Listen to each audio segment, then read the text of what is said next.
Module 2. Quelles sont les principales tendances de consommation des ménages? Mission 3. Repérer les différentes formes d'épargne.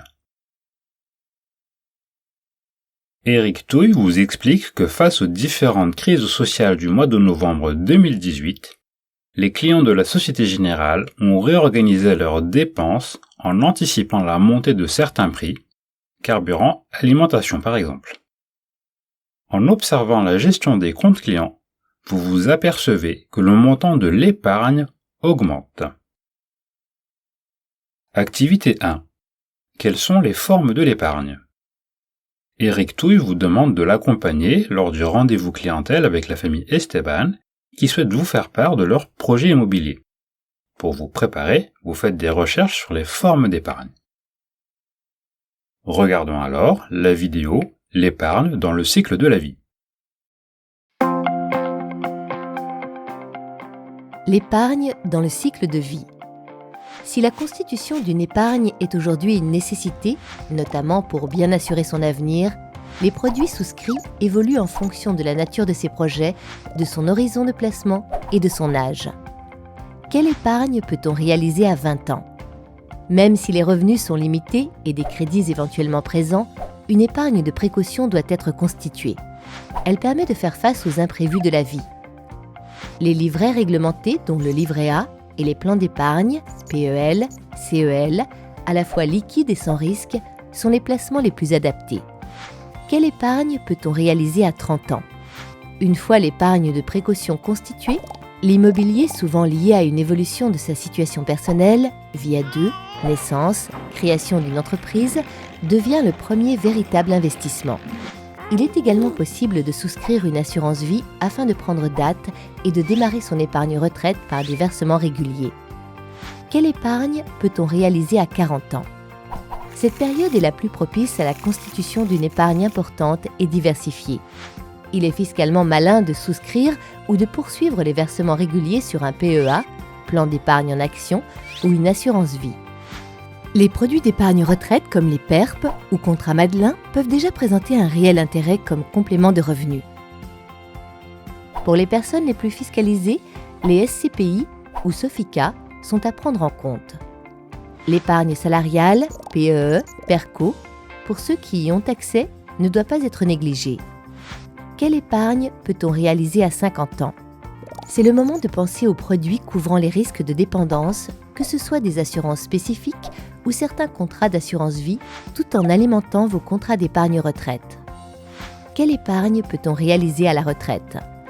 Si l'épargne reste possible, la retraite est aussi la période où l'épargne accumulée sert à se faire plaisir et à transmettre aux autres grâce aux donations.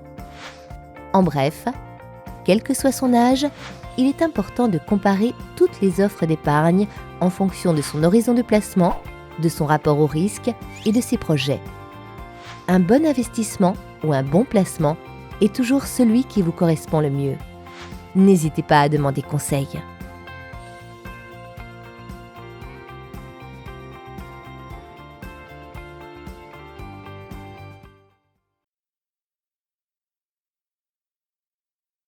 Définition. L'épargne, c'est une partie du revenu d'un ménage ou d'une entreprise qui, durant une période donnée, n'est pas affectée à la consommation. Elle se calcule ainsi: épargne égale revenu disponible moins la consommation.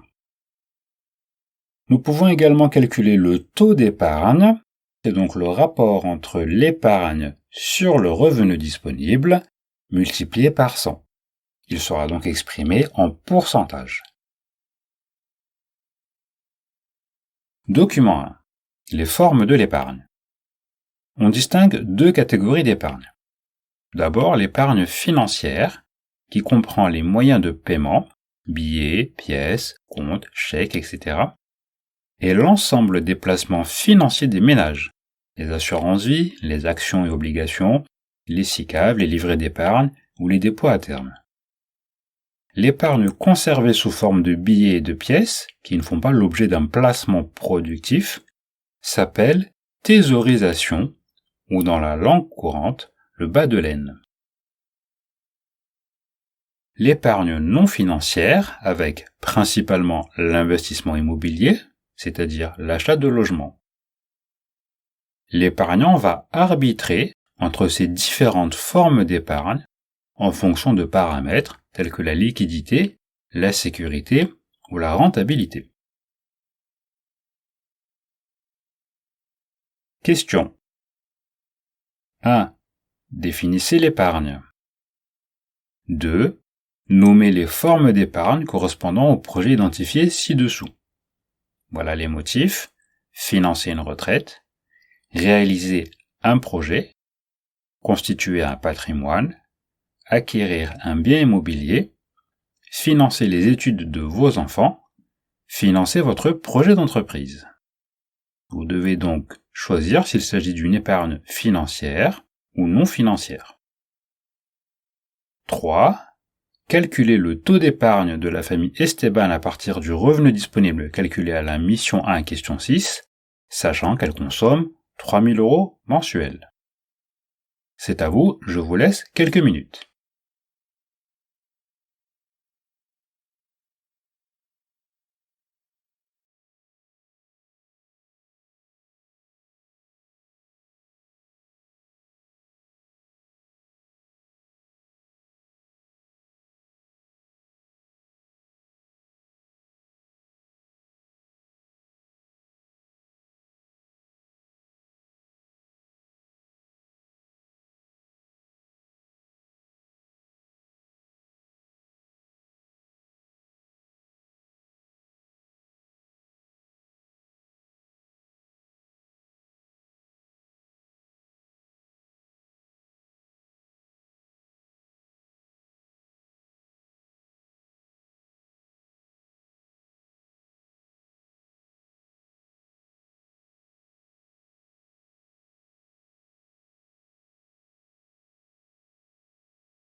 Correction.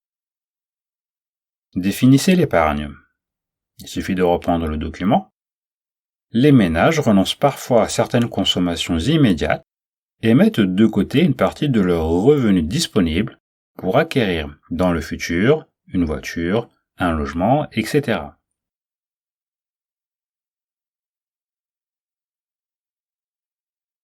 Deux. Dans notre tableau, comment identifions-nous les formes d'épargne? Financer une retraite, c'est donc bien une épargne financière. Réaliser un projet, on va donc faire des économies, garder de l'argent afin de pouvoir le dépenser, c'est donc une épargne financière. Constituer un patrimoine, le patrimoine a une valeur financière. Acquérir un bien immobilier.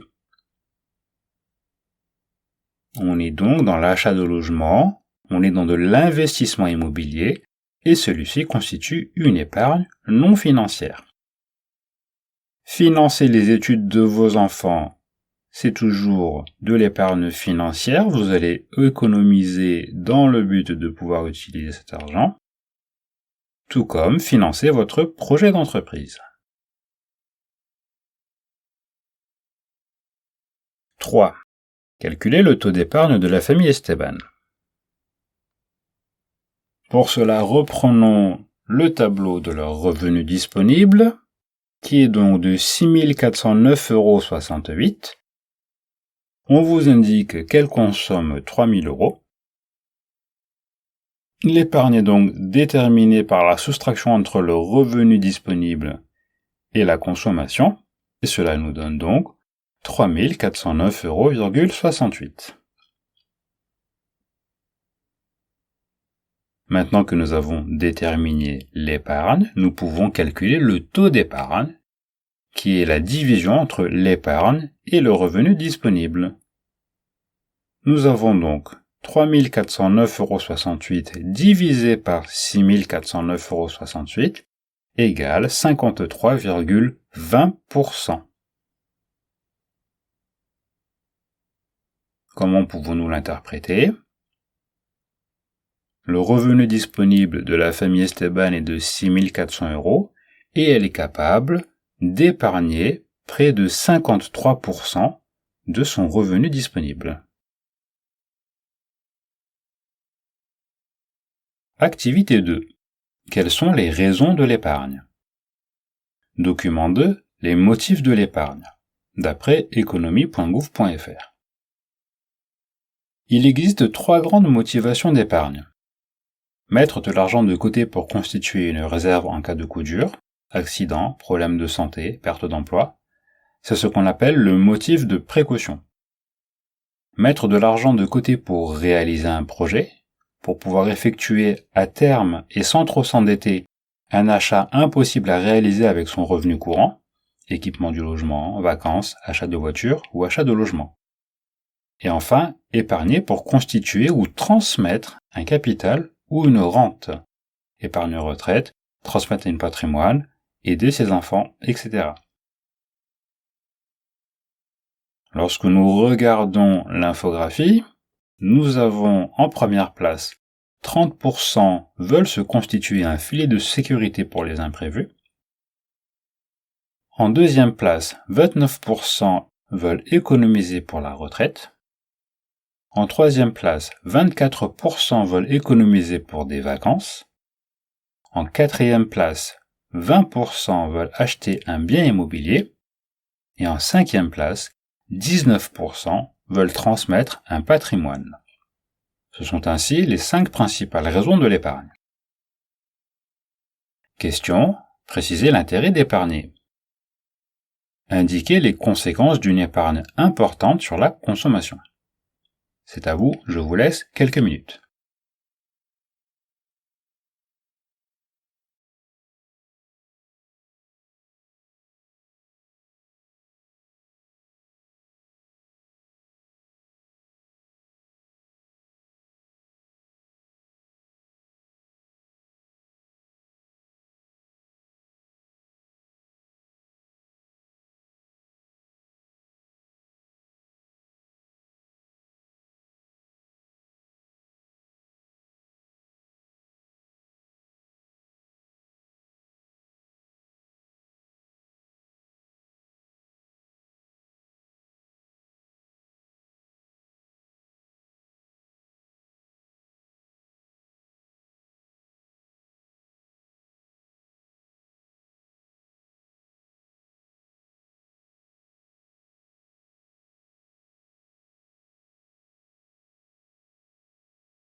Correction.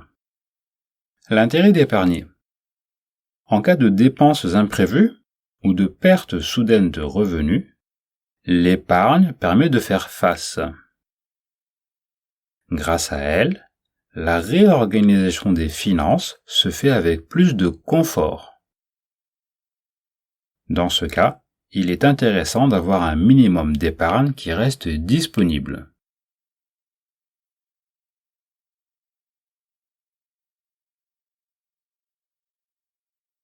Les conséquences d'une épargne importante sur la consommation. Si l'épargne est forte, on peut craindre que la consommation soit ralentie et que les entreprises, ne trouvant pas suffisamment de débouchés à leur production, ne la limitent, ce qui enclencherait alors un ralentissement de la croissance.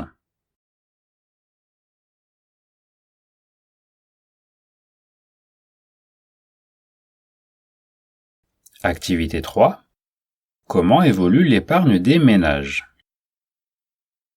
En réunion d'équipe, on vous explique les comportements des ménages face à la gestion de leurs comptes. 5 107 milliards d'euros, c'est le montant moyen du patrimoine financier des Français qui reste parmi les plus gros épargnants du monde, juste derrière les Allemands. Document 3. Le taux d'épargne des ménages. Document de l'INSEE. En pourcentage du revenu brut. On vous indique des années ainsi qu'un taux d'épargne. Question. Précisez comment évolue le taux d'épargne des Français de 2006 à 2017. Expliquez ce qui pousse les Français à vouloir autant épargner. Je vous laisse consulter le document. C'est à vous, vous avez quelques minutes.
Correction.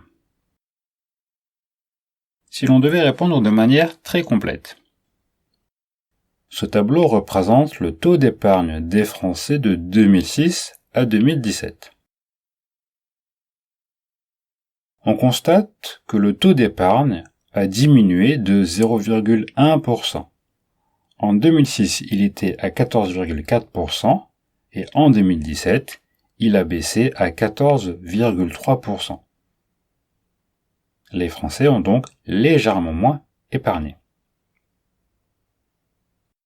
On peut remarquer que le plus haut niveau du taux d'épargne a été atteint en 2009 à 16,1% et que le plus bas niveau a été atteint en 2016 avec 13,9%.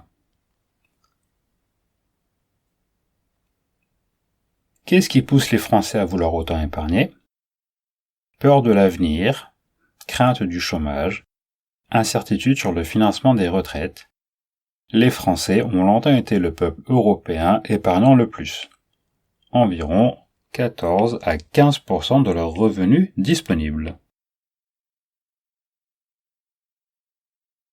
Synthèse de la mission. Nous avons vu qu'il y a donc deux formes d'épargne, l'épargne financière et l'épargne non financière, principalement l'acquisition et l'investissement immobilier, et qu'il y a trois motifs d'épargner.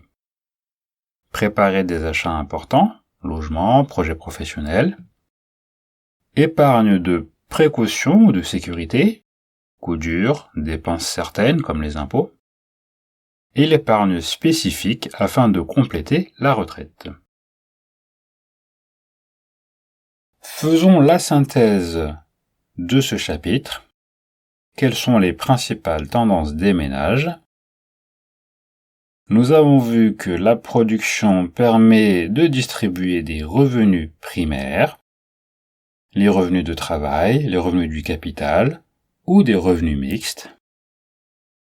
Il y a ensuite des opérations de redistribution qui se font grâce aux prélèvements obligatoires et aux cotisations sociales. Il faut donc soustraire aux revenus des ménages les prélèvements obligatoires et il faut ajouter les revenus de transfert. Après cette opération, nous avons ainsi le revenu disponible des ménages et les ménages ont le choix entre consommer ce revenu ou épargner. Ça y est, nous avons terminé avec ce chapitre d'éco-droit.